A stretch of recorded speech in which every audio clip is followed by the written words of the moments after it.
Eliott Bedingfield, The Man with Two Heads, written by Omer Arad. Chapter 1, A Lonely Man. In the year 2092, in a small apartment in Tel Aviv city, Bezalel Yaffe 7th Street, at the state of Israel, lived a lonely strange individual with two heads, who answered to the name of Eliott Bedingfield. There were very few details that his neighbors and casual acquaintances really knew about him. It was known that he is English, and that he was born 32 years ago in South London somewhere, that his left head was called Eliott A, and that his right head was called Eliott B. When they bumped into Eliott in the morning, for example, they usually turned to the left head first and say, "Hey, good morning, Eliott A," and then smiled with embarrassment at the other head and say something like, "Good fellow, slept well?" and ran quickly to their jobs and affairs without really waiting for a proper answer to come from both mouths. And that's about it. No one really knew more about Eliott, or didn't seem to care about this real double nature and personality. They would often stare at him from distance, but never got too close, because, after all, he was considered a total freak, which was regarded as a failure to society. So Eliott was lonely, and his only company was his double self. Some would argue that he actually was two twin brothers in one body, instead of one individual man with two heads.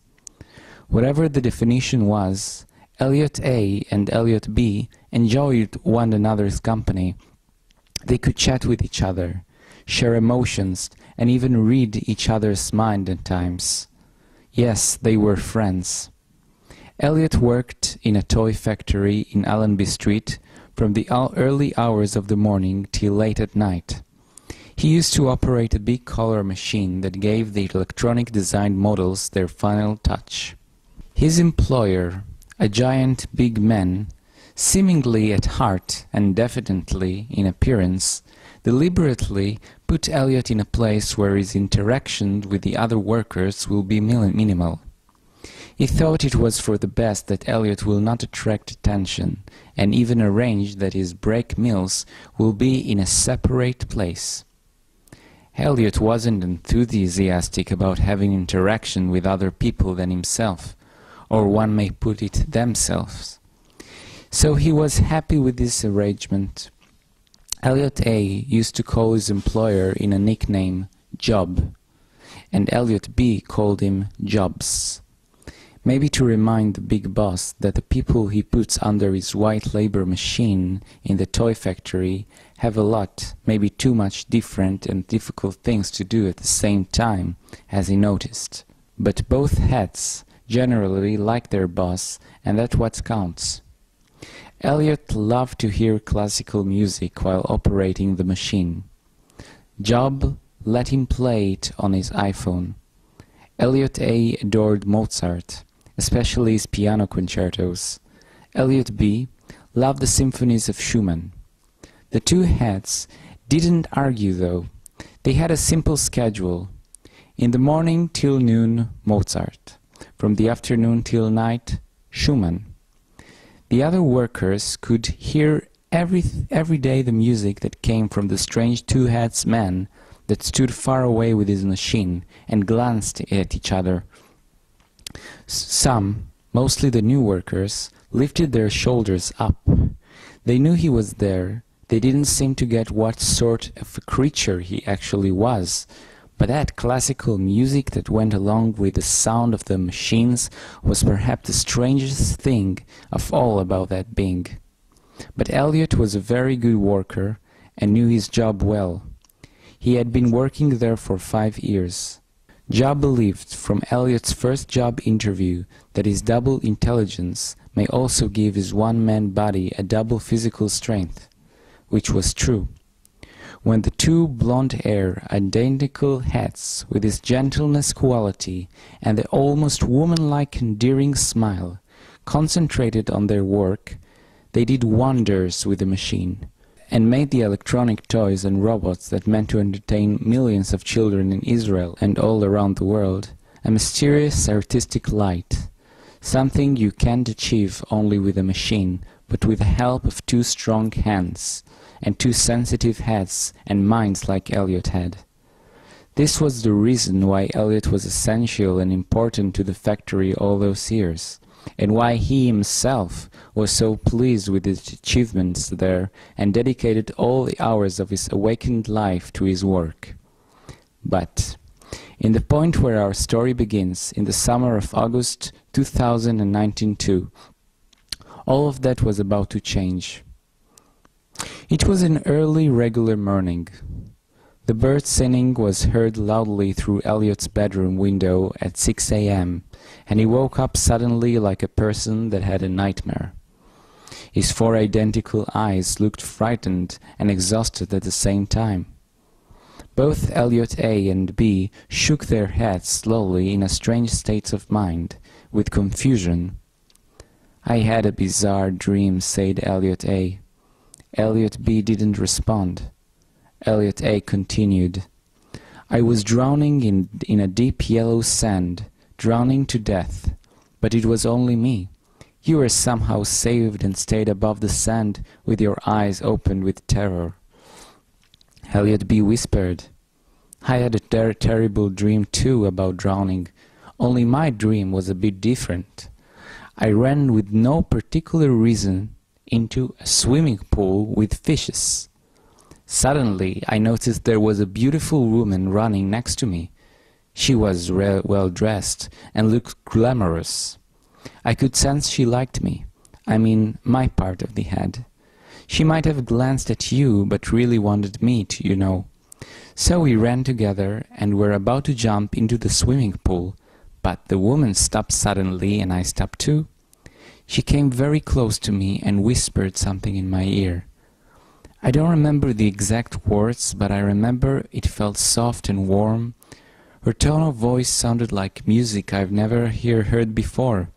So I closed my eyes and imagined an earth angel that escorts me straight to the fields of happiness, and felt so much gratitude and joy.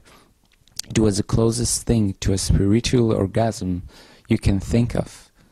But when I opened my eyes again, her angel face disappeared, and I saw to my horror a giant, monstrous fish with wings flying towards me from the swimming pool. I tried to tell you something then, but you were silenced, waited with a strange smile on your face. I tried to call the woman that turned into air, but it was too late.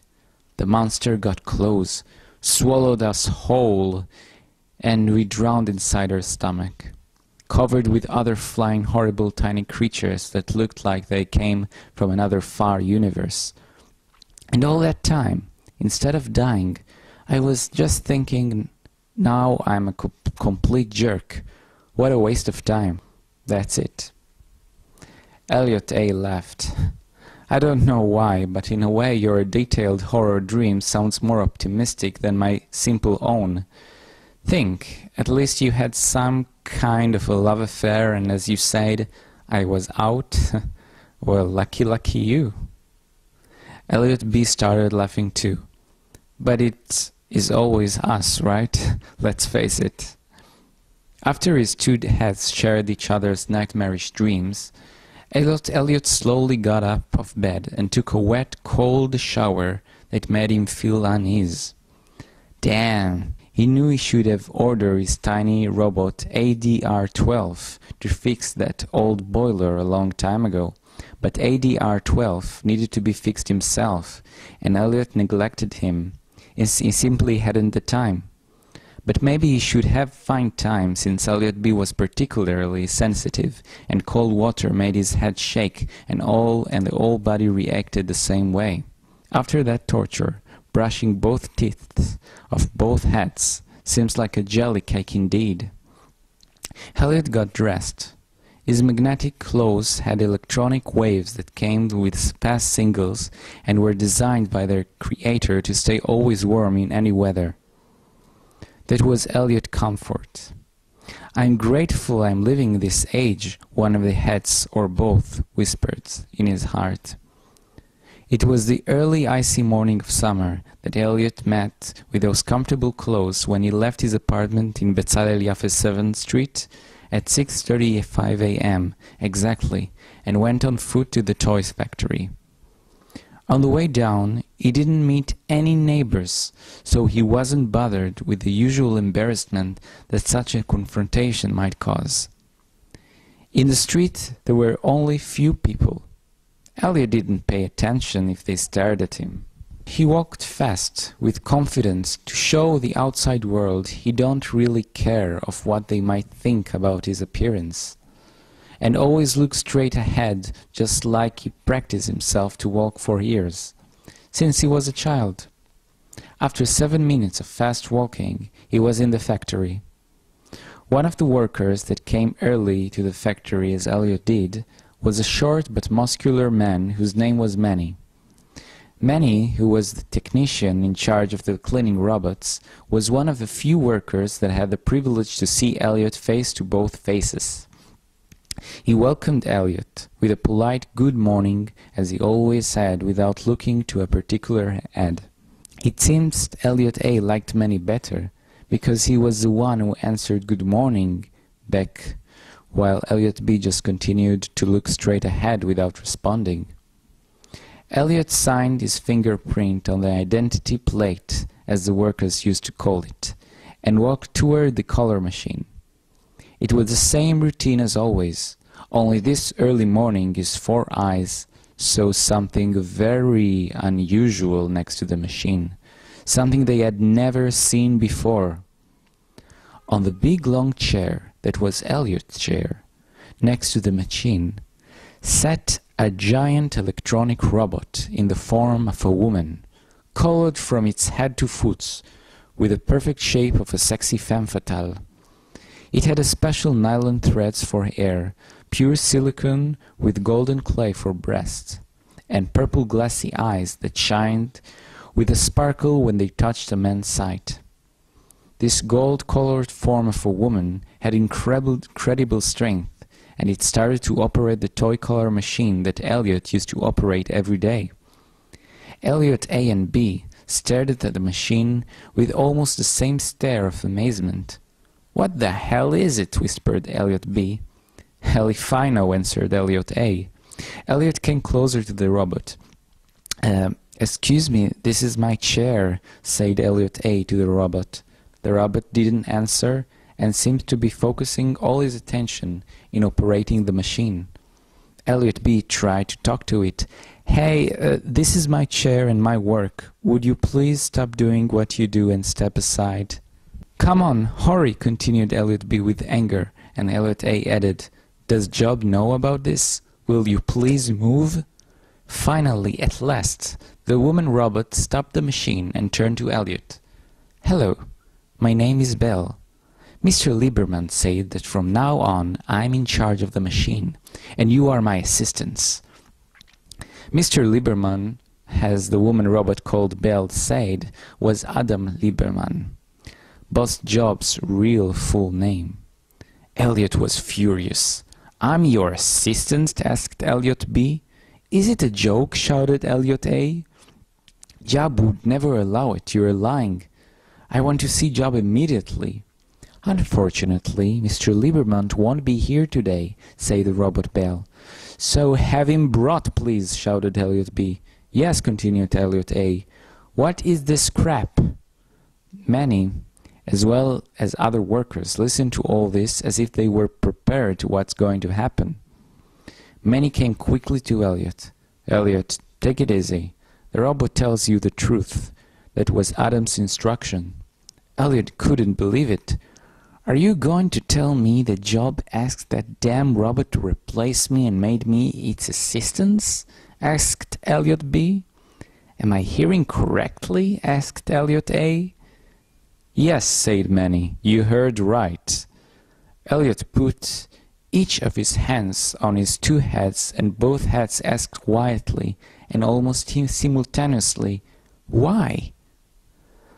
The Bell robot is stronger and much more clever and faster than you'll ever be, that's why. Just look at this design. It is new, completely new. Cost Adam a fortune to bring it from aboard, and it's going to speed things around here.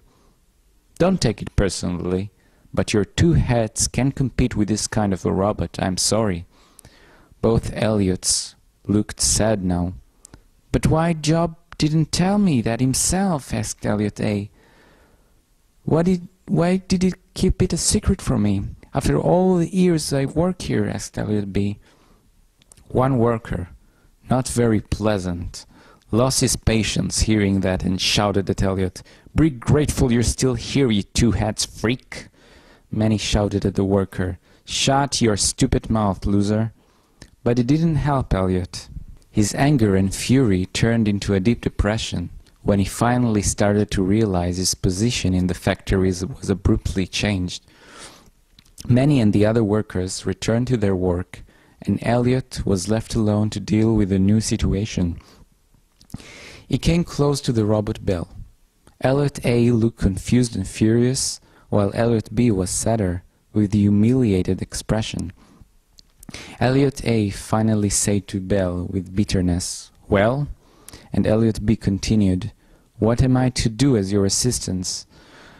Bell answered, "It will be much more simple if you'll just watch me the first day. Tomorrow I'll give you specific instructions." Eliott clenched his hands into two fists. "Instructions," repeated Eliott A with a cynical anger. "So my job is watching you?" asked Eliott B with disgust. "That's right for today," said Bell, and operated again the machine. Eliott didn't have much choice. For the first half of the day he stood, didn't have and wasn't given a proper chair. Both A and B stared at Bell with anger. He didn't have time to think about A and B's favorite music, that is Mozart and Schumann. Eliott just thought through his two heads about one thing. What he is going to say to Job about all thing when he'll come to the factory tomorrow. Should he be rightfully angry at the boss who was so kind to him all his years of service? Should he say to him it's not fair, that in spite of all the woman's form robot strength and speed, he can operate the machine better with his special human touch and two heads intelligence? Or should he remain silent and keep this questionable position of an assistant? Without respect, exposed more than ever to mockery when he is a two-heads useless freak? What should he do? And by the time of thinking, half of the day had passed. The same usual laser ring with blue light and a sausage smell pronounced lunchtime. Eliott A and B shared the same usual sandwich that was specially made for them in the factory's kitchen and given to them by one of the junior workers. But Bell continued to work. It or she obviously didn't need a break. It or she was a new design model who could work for long hours, even days without a break. Eliott A and B ate quietly, clearly without an appetite. After Eliott finished, he continued to stand for the next 8 hours near Bell until night. When it was time to go home, his back hurt badly, his two heads were bent over, and his 4 eyes just stared down. He left the factory, after all the workers left. None of them, by the way, didn't talk to him since morning, didn't have a single comforting word to say. Not even Manny, whom Eliott considered the closest person to be his friend except the boss Job. Bell continued to work a little longer. The watchman had to keep an eye on her and turn her off only 3 hours after closing. Eliott could hear with his 4 ears the unbearable sound she made, the sound he heard all this cursed and wicked day. He returned to his apartment in Bezalel Yaffa 7th Street, entered his room, closed the door, and sat on his bed. He felt lonely more than any other time he could think of. The two heads began to cry their souls out. Their tears were melting on the sheet, the blanket and the white pillow. All the building might have heard their crying. But nobody came to comfort the lonely man with two heads, who eventually lie down, relaxed, close slowly his four identical eyes, and sinked into a deep, long sleep.